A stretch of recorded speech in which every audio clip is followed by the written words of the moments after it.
Everyone tells lies, but what if one small lie could completely destroy your life and everyone you love? What if the truth you've been hiding was the very thing that could shatter your perfect world? This is the story of The Perfect Lie. It started on a rainy Tuesday, the kind where the clouds press down on the city like a suffocating weight and the streets glimmer with wet reflections of neon signs. Emma Reed walked briskly, her heels clicking against the slick pavement, not because she liked the rain.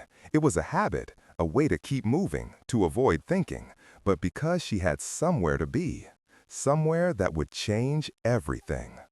Her phone buzzed in her coat pocket, vibrating against her hip. She pulled it out and saw a message from Mark. "Are you sure about this?" She stared at it for a long moment, letting the raindrops blur the words, as if the rain could wash away the tension in her chest. She typed back quickly, almost too quickly. "I have to be. No turning back." And she sent it. Emma had built her life meticulously, like a craftsman piecing together a fragile glass sculpture. Every relationship, every success, every word she spoke had been calculated to appear flawless. To everyone around her, she was the perfect daughter, the ideal friend, the woman with everything under control. But perfection has a price, and the price of Emma's was a secret buried so deep that even she struggled to remember what it felt like to breathe without it weighing her down. She arrived at the small apartment building, a nondescript structure that blended into the gray of the city, and let herself in. The hallway smelt faintly of damp carpet and bleach. She paused outside apartment 3B, her hand trembling over the doorknob. Her mind raced with every possible outcome, every disaster she could create with a single wrong word. But there was no turning back. She had rehearsed this conversation 100 times in her head, but rehearsed or not, the fear in her stomach was real. Inside, the room was dim, the blinds drawn against the relentless rain. Mark was there, sitting on the edge of the sofa, his expression unreadable. He looked up as she entered, and for a moment, the weight of the years they'd shared, the trust, the betrayals, the love, hung in the air between them. "You're late," he said, but it wasn't accusation. It was relief mixed with anticipation. "I had to make sure no one was watching," she whispered, pulling off her coat. Her voice was steady, but inside, she was shaking like a leaf in a storm. Mark stood and approached her cautiously. "Emma, whatever this is, it doesn't have to." "I can't wait any longer," she interrupted, her words slicing through the tension. "It's now or never." Mark's eyes darkened with something she couldn't read, something older, sharper. "Are you sure you're ready for this?" She nodded, though inside she felt a tremor of doubt.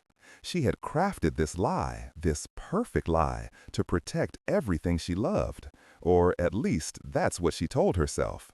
But lies, Emma had learned, are like a snowball rolling downhill. They start small, harmless even, but once they gather momentum, nothing can stop the destruction they leave behind. Emma reached into her bag and pulled out a folder, her hand surprisingly steady. She handed it to Mark, who took it with a frown. "What is this?" "A confession," she said simply. "The truth, finally. Everything I've hidden, everything I've lied about, it's all in here. And once you read it, there's no going back." He opened the folder and began to read. Emma watched his face carefully, looking for the telltale signs of shock, anger, disbelief. But his expression remained unreadable, almost too calm. She wanted to see the fire, the tears, something, anything that would confirm that her revelation had the impact she feared and yet craved. "You lied to me," he said finally, his voice low. "Everything?" "Not everything," she admitted, biting her lip. "Some of it. I had to lie for us, for our future. I never wanted to hurt you, Mark. I never wanted to destroy us." He put the folder down on the coffee table and leaned back, running a hand through his hair. "Emma, do you have any idea what you've done?" "I do," she whispered. "I know." The rain outside intensified, drumming against the windows like a warning. Mark didn't answer for several long minutes, and the silence was suffocating. Finally, he spoke, but his tone was eerily calm, the kind of calm that frightened Emma more than anger ever could. "You're going to have to leave," he said. Her stomach dropped. "Leave?" "Yes, for now, for your own safety, and for mine." "I don't understand." "You will," he said. "I just need time, time to process, time to decide if this can ever be fixed." Emma felt the weight of her own creation pressing down on her. The lie she had thought would protect everything she loved, or at least, that's what she told herself. But lies, Emma had learned, are like a snowball rolling downhill. They start small, harmless even, but once they gather momentum, nothing can stop the destruction they leave behind. Emma reached into her bag and pulled out a folder, her hands surprisingly steady. She handed it to Mark, who took it with a frown. "What is this?" "A confession," she said simply. "The truth, finally. Everything I've hidden, everything I've lied about, it's all in here. And once you read it, there's no going back." He opened the folder and began to read.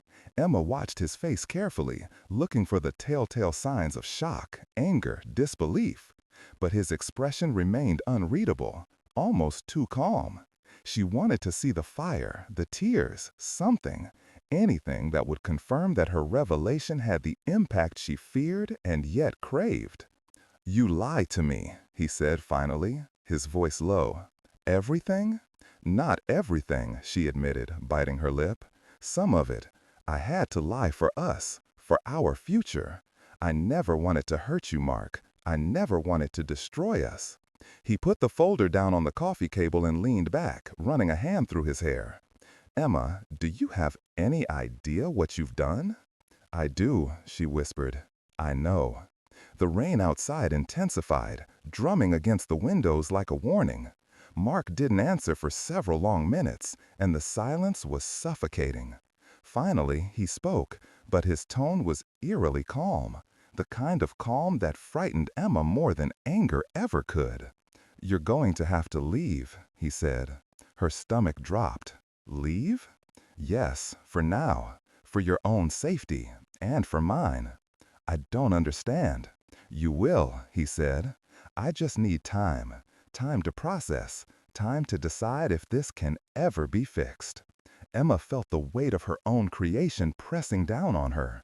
The lie she had thought would protect everything she loved, or at least, that's what she told herself. But lies, Emma had learned, are like a snowball rolling downhill. They start small, harmless even, but once they gather momentum, nothing can stop the destruction they leave behind. She gathered her coat silently, feeling the sting of tears she refused to let fall. As she stepped into the rain, the city swallowed her whole, and for the first time, Emma Reed felt small, vulnerable, human. That night, she sat alone in her apartment, staring at the ceiling as the rain continued its relentless assault. She had imagined a perfect ending to her confession, relief, forgiveness, maybe even understanding. Instead, she faced an emptiness she hadn't felt in years.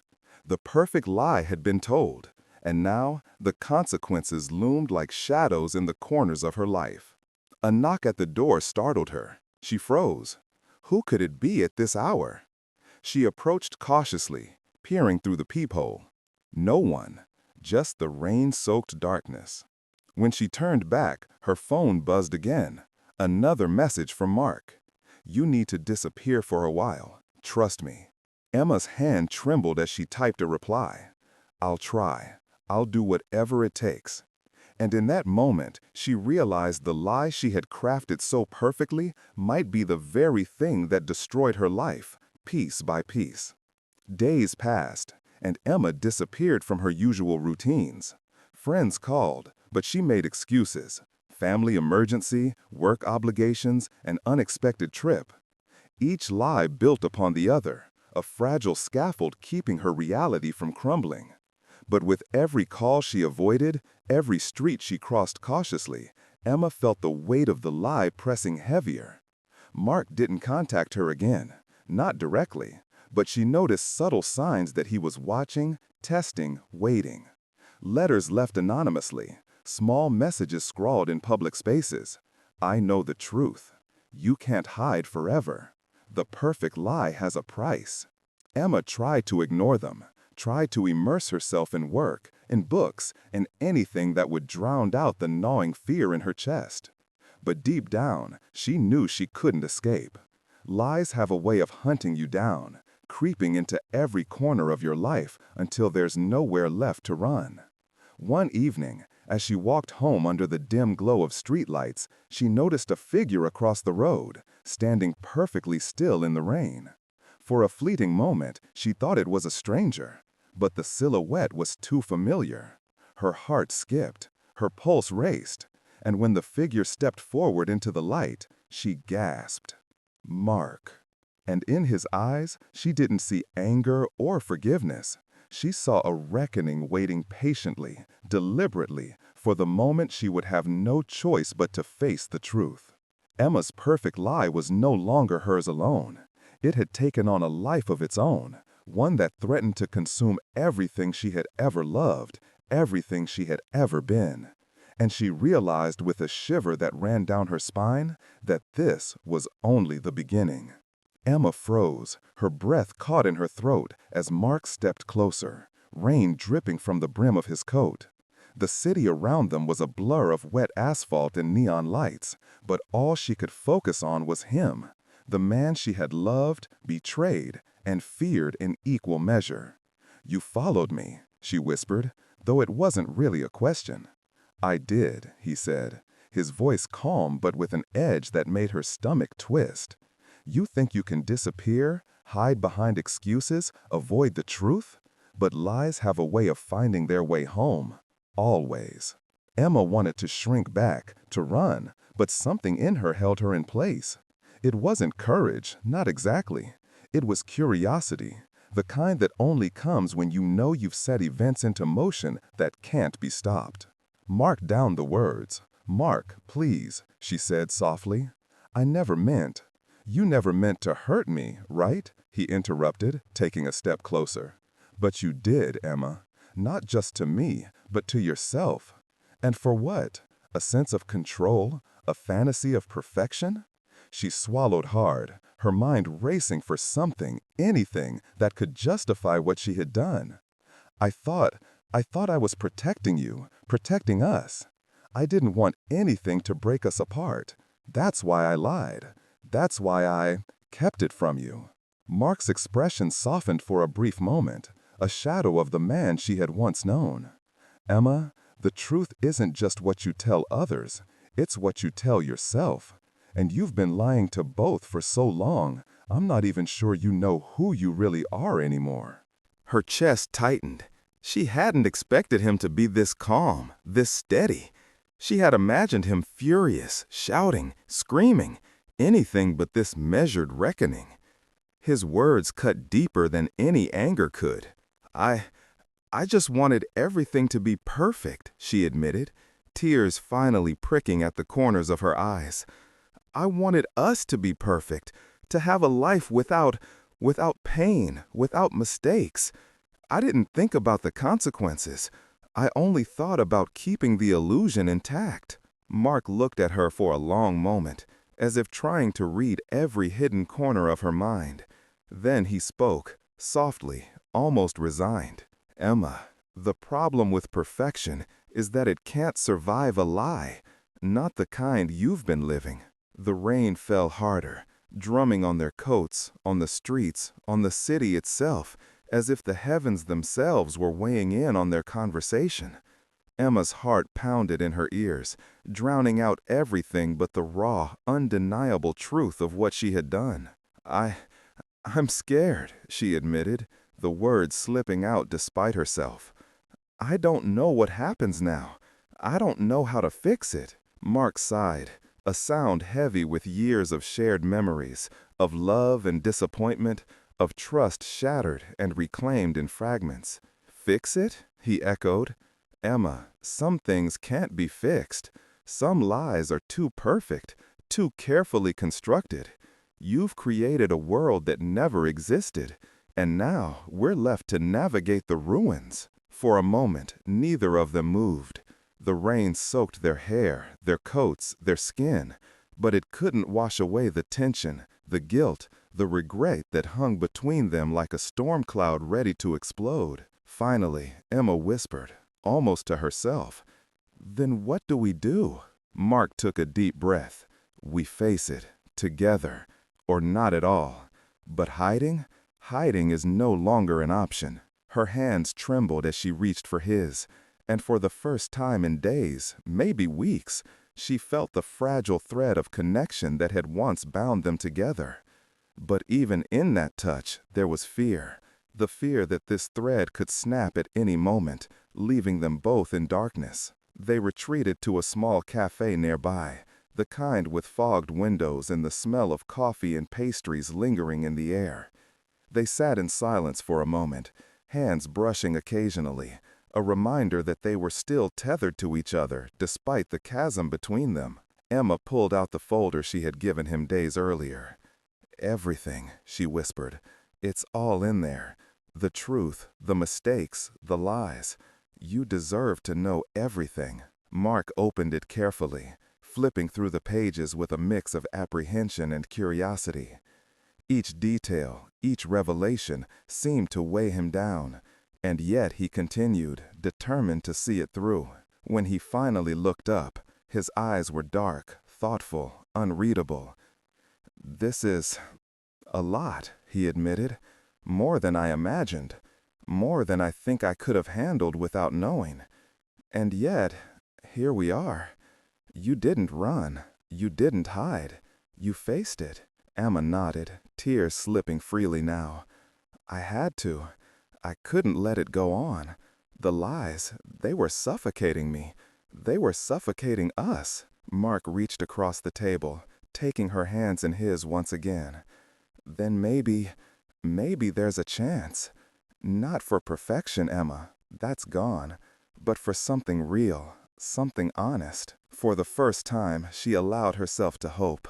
Not hope for a perfect life, not hope for flawless love, but hope for truth.